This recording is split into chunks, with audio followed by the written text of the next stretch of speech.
Assalamu alaikum. Şu dünyanın her kaysı joylarida turib mush konferansiya qilgan aziz do'stlar. Hammanglarning oqshomlik xayrlik bo'lsin. Bu konferansningki asosiy maqsadini uqdik.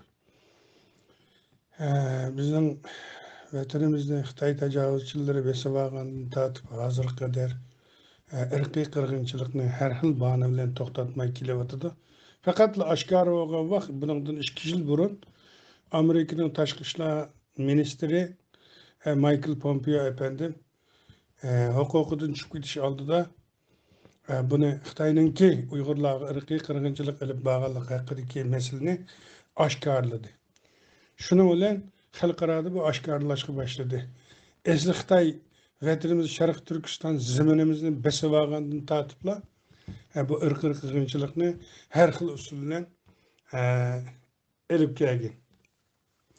Endi bu irqiy qirg'inchilik munosabati bilan degan yig'ilgan bu konferansda mening deydiganim bizning da'voyimiz bugun ne ketib bordi. Xos shaklda tashkilotlar buni elib ketib bordi. Bu haqda hemen bilgilerimni azroqini qistirib o'taman. Bu tajovuzchi Xitoy vatanimizni besib olgandan tortib hozirgacha bu dava elib berilyotidi. Ama bu davanın şekli bazı teşkilatlarda o'xshamaydi. Ezgen bilen izilgenle o'rtasidagi dava aylanib qolganlik. Uningdan keyin shu kishilik huquq inson haqlari darajasiga aylanib qolganlik. Uningdan keyin hozirgi irqiy qirg'inchilikqa qarshi dava elib berilganlik. Uningdan keyin vatanimiz Xitoy tajovuzchilari milletimizni kafirlashtirib vardı. Bunun qarshi turamiz degan hukm bilan dava elib berilganlik. Demak, davaning turlari ko'payib ketdi. Asos qilib aytgan chog'da davoyimiz bizning vatanimiz Sharqiy Turkistonni Xitoy tajovuzchilari besib olgan bir zamin avvaldan resmi Xitoy tajovuzchilarini qo'g'lab chiqarib o'tmaychi bu irqiy qirg'inchilik ve her xil bahona bilan milletimizni qo'ymay yo'qotib o'tish planlarininki u chog'da amalga oshmaydiganligi haqida mush xilda bir da'vo elib berilgan bo'lsa, u chog'da bu da'voyimiz mukammal bo'lgan bo'ladi. Unda bo'lmay har xil usulda da'vo qilgan bo'lsak, bu da'volarimiz yuqori degandek bu haqiqiy da'vo emas. Yani Xitoy bilan birlikda yashaymiz. Agar mushni qilib bersalar, biz Xitoy bilan har qanday ishimiz yo'q degan hukm paydo bo'lib qoladi. Va deki mesele nima desa, bizning zaminimizga, ya'ni Sharqiy Turkistonga Xitoy tajovuzchilar besib kirgan o zamin bizning.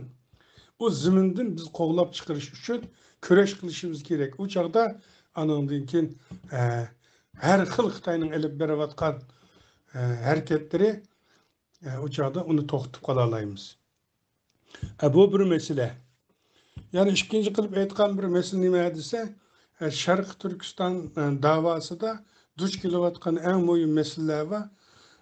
Biz şu cemiyetdeki kişiler, yani chet elde ilg'or deb qaralgan yuz obro'si cho'ng qaddi qomati bor insonlar mush lider bo'lsa bo'ladi deb ashuni ishtirib chiqarib qo'yganlik. Amaliyotda u bek muhim emaskin. Muhim bo'lgan nima desa, o insanınki ahlakı, bilimi ve dava bo'lgan samimiyetliki, rastçılığı, cesaretliki bu en muhimki. Ama bilim bo'lgan bilen mi yana şu Sharqiy Turkiston davasıga samimiyet bo'lmaydigan, onun da rastçılık bo'lmaydigan, haqiqiy bilimlik, iqtidorlik insonlarni yenida tutib turolmaydigan, uningmi da'vo qilayotgan ishi anchalar ro'noq deb ketmaydi ekan. Ikkinchidan shu yenida kelgan, yig'ilgan, to'plangan insonlarning ichidagi shu sizib chirib milliy munofiqlarni arayamagan taqdirda yana bu da'vo har xil egizbesh tus oladi ekan. Ayg'ida bunun yanında bir hain milli münafık var deyip hak geçiş o liderge işenmeslik, o yol başçını közüge ilmaslik, onun kılıvatkan hizmetleri halkka hissetilmeslik mesele duç bulup kildik. Yani bunu biz köydük demekçi. Yani muşungu bu nait kattık sel qaramaslık gerek yani demekçi. Yani dava gerlerinin ki dava kılıvatkan isil qarindaşlarının kelgen maddi menfaatlerinin zaten kimden geldi, nereden geldi, bu dost mu düşman mı degan meseleni arayanmaslıkta bazı meselelerde bu şunun olan o liderinin ki qancha bölümlük iktidarlık bo'lib ketgan bazı takdirde mi muş meseleye dikkat kılanmaya kalsa o aygıda lanışıp kalırdı ki onu biz yana köydük. Onun için ben muşunda inçki meselelerge dikkat kılalığa vaxtıda anandaki ki bu dava mağalaydı ki. Bu liderlik şekli hemmedin pek mühim iken onun için her bir Allah'a muş meseleni bir digim geldi. Hem andikin bazı liderler özüne hemmedin üstün köstüveliş şunun bilen halk ve lider arasında bir-biriga bo'lgan ishonmaslik shakli kelib chiqar ekan. O'zini yo'g'onlashtirib olish, xalq bilan moslashib ichiga cho'kanmaslik, ilg'or yetenekli insonlarni yanida tutib turib, ular bilan bir-birining yetersizligini to'liqlash orqali o'zining qo'shinini kuchlantirib, shu vatanimizdagi Xitoy tajovuzchilariga qarshi birleşip kuralaydıgan şu yolda özününki ekibini güçlendirip grupunu aşağıda ders ondan turup yol başlat menip vatanımız Şarkı Türkistan azat kılalaydıgan azat kılış royga ige bu şekillendirenmese o mu yani bir mezgilden ki çıp kaladı ki. Bizim uç nurgun neslerini köydük. Bulapmış İstanbul'da Türkiye'de nurgun teşkilatlar var. Bu teşkilatların içinde hem de muş nesler dikkat kılanmaganlıktan bu temsillikle sadır bulatıdı. Onun dikilmiş davadaki yetersizlik vatandaki milletimizden ölüp min tırlıvatsa zulmetlik bir hayatta ınıravatsa milletimiz bu cesaretsiz buluveriş. Zulümga künep kalgan dek vicdanımızdaki hiyalık kelmeslik, cesaretsizlik buluveriş davayımızdaki en çok hiyanetken dep oylayman. Bunun da bütün insanlarmış işinin içi kirdi. Bugün koçularda to'lab vaqirab qo'yishlar bu meselenin hal bo'lmaydiganligini faqat Sharqiy Turkiston zeminini Xitoy tajovuzchilaridan quvlab chiqarib, vatanimizda qayta qurib chiqish uchunla kurash qilmiz bo'lmaydiganligini xalqqa bu to'liq tushundirilmagan va tushundirilmayotdi.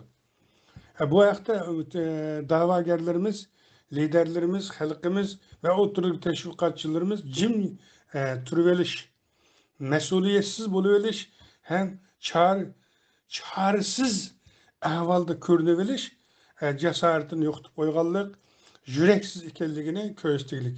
Endi bu cesaretsiz, yüreksiz degan so'zni ishlatib ketdik. Bunda bo'lgan ekan ders maydonga chiqib milletimizni yo'l boshlab manolmaslik ishi hozirgacha davomlashib kelyapti. Onun için Xitoylarninki vatanimiz Sharq Turkistonda elib berayotgan qonliq zulmlari davomlashtiryapti. Endi mush düşmanimizga qarshi bizde bir hissettireligidek bir birlik kuch, bir kudretlik ruh bulanmaganlıktan Xitoy hozir haqiqatdek bir ahvolda emas, o'zining xohlagancha dafsanda qilish, yo'qotish, irqiy qirg'inchilikni rahat bilan elib berish imkoniyatiga egallab ketib bordi. Endi bu ecdatlarımızı qaraydigan bo'lsak, burun hozir 100 yil, 200 yilning oldidagi emas, uning oldidagi Uyg'ur imperatorluğu qaraydigan bo'lsak, jahon hokimiyatlarida insonlarning adolat, millatlarning orzu ro'yiga asosan iroda qilgan ekan. Ya'ni idora qilgan. Agar qudretlik Uyg'ur davlatini adolatsiz idora qilgan bo'lsa, tarixda bunchalar uzun devri sürüp ketenmegen bo'lardi. 600-700 yıl, 1000 yıl devam kılgan bu Uygur Devlet İmparatorluğu'nun bunda güçlü gidişini verdiyse, özünün yeniga nait sağlam ekipni kuralıgan grupni ve yetenekli insanlarını yeni turalıgan. Bugün göherdek insanlarımız turukluk ama meydan çıkıklık emez. Fakatla meydandaki çoğudise şahşakçılarla işini elip gitip ağan. Ula şöyle 3-5 edembiler lakin bu işini elip mangallıktan kağa işli mağmağlık. Kıskısı ne mi demek dese muş gelik Uygur makal temsili var. Göher yatıdı sayda tunumuzu anlamaya paydadı. Muş oturuladı kıkılıp ketken ne ilgar içimizdeki meyli mollu ülmalının içinde olsun, meyli ziyalilerimizin içinde olsun, meyli halk içindeki kahramanlarımız olsun. Ula bir can kærlip kılıp oturdaki grup bulavagan 3-5 kişiyle kurvagan dernek teşkilatlar bilen halkını koldulup ahmak kılıp gitip ağırlığı bugün ya işini becerip mağan ya ki iş kılıven deyinğanga kema yenimizde kendisinin bildiğallarını da biz birleşip maaşlı kılayıl deydiğen bir mekanizminin kurulmağanlıqıdan bizim işlerimiz müce maymak gitip vardı. Ben gepni uzatmayma, gepni asası nokçusun dedik.